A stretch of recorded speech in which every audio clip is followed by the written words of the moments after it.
Shalom saudaraku, kita bertemu kembali di dalam program 5 menit di dalam hadirat Allah. Saudara, kita sekarang sudah memasuki bulan yang ke-12, bulan yang terakhir di tahun 2021. Kita melihat bahwa kasih karunia Allah lah yang menyebabkan kita ada. Kita bertahan di tengah-tengah kondisi COVID yang begitu menyeramkan. Tapi kalau kita ada di hari ini, di awal Desember ini karena kasih karunia Tuhan. Itu sebabnya tema yang saya angkat kali ini, bahwa hidup adalah kasih karunia Allah. Bapak, Ibu, dan Saudara, kita akan baca satu bagian firman Tuhan, yaitu dari Titus pasal yang kedua, ayat yang ke-11 dan 12. Demikian firman Tuhan. Karena kasih karunia Allah yang menyelamatkan semua manusia sudah nyata. Ia mendidik kita supaya kita meninggalkan kefasikan dan keinginan-keinginan duniawi, dan kita hidup bijaksana, adil, dan beribadah di dalam dunia sekarang ini. Bapak, Ibu, ada 3 hal yang saya lihat di sini. Yang pertama, Tuhan mau kita menyadari bahwa kita hidup ini hanya karena kemurahan Tuhan. Kita hidup hanya karena kasih karunia Allah. Ada 2 hal kalau berbicara tentang kasih karunia Allah. Yang pertama, kita tahu bahwa kasih karunia Allah yang terbesar adalah anugerah Tuhan, di mana karya Kristus 2000 tahun yang lalu dia datang sebagai bayi yang sebentar lagi kita akan layakan dalam pesta Natal. Tapi bukan cuma itu saja, dia juga berkorban mati di kayu salib untuk menyelamatkan Bapak, Ibu, dan saya. Semua itu dia lakukan karena kasih karunia yang terbesar, yaitu anugerah yang dia berikan, keselamatan bagi kita dengan cuma-cuma.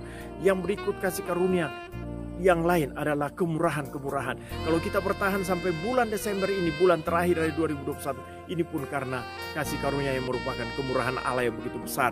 Nafas kehidupan, kesehatan, dan kekuatan, berkat-berkat secara jasmani dan yang rohani. Itu sebabnya yang pertama, kalau kita bicara hidup dalam kasih karunia Allah, kita perlu menyadari bahwa kalau sampai hari ini kita ada, semua hanya karena kemurahan dan anugerah Tuhan. Yang kedua yang saya lihat di sini, bahwa Tuhan mau supaya kita mengalami perubahan hidup. Di ayat yang ke-12 dikatakan, ia mendidik kita supaya kita meninggalkan kefasikan dan keinginan-keinginan duniawi, dan supaya kita hidup bijaksana, adil, dan beribadah dalam dunia sekarang ini. Tuhan mau kita meninggalkan segala kefasikan kita. Orang fasik berbeda dengan orang kafir. Orang fasik itu orang yang kenal Tuhan, tapi dia tidak melakukan kehendak Allah. Kalau orang kafir, orang yang tidak mengenal Allah. Itu sebabnya saya mau katakan, mari kita tinggalkan hidup kefasikan kita. Kalau kemarin-kemarin kita hidup sebagai orang-orang fasik, orang yang terus berkanjar di dalam dosa, hari ini mengakhiri tahun ini kita mengalami perubahan hidup. Ini yang Tuhan mau. Bahkan bukan cuma kefasikan yang ditinggalkan, tapi juga keduniawian. Bapak, Ibu, dan Saudara, Tuhan mau untuk kita meninggalkan keinginan-keinginan duniawi. Di dalam 1 Yohanes pasal 2 ayat 15, di situ dikatakan bahwa segala yang merupakan keinginan-keinginan duniawi, ya, baik itu keinginan mata, keinginan daging, maupun keangkuhan hidup, itu bukan berasal dari Bapa, dan itu akan lenyap. Itu sebabnya mari kita tinggalkan kefasikan dan keduniawian kita. Dan yang Tuhan mau, kita hidup beribadah, ibadah yang sejati, mempersembahkan hidup kita sebagai persembahan yang kudus dan yang berkenan kepada Allah. Dan yang terakhir, saya melihat di dalam kitab Titus ini, Tuhan mau di dalam ayat yang ke-15, di situ dikatakan bahwa beritakanlah semua itu, nasihati dan yakinkan orang dengan segala kewibawaan.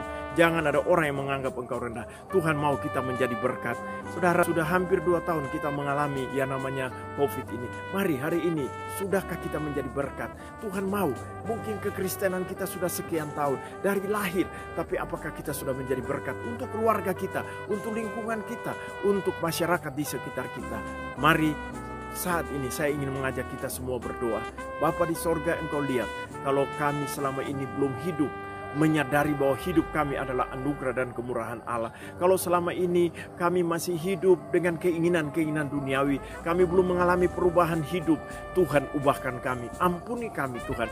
Bahkan terlebih lagi kalau selama ini kami belum menjadi berkat, Bapa, engkau tolong kami, mampukan kami Tuhan. Aba berdoa untuk semua orang yang menyaksikan video ini, apapun persoalan dan masalah mereka, Tuhan menjadi jawaban dalam hidup mereka. Terima kasih Bapa, dipermuliakanlah namamu, dalam nama Yesus kami berdoa. Haleluya. Tuhan Yesus memberkati.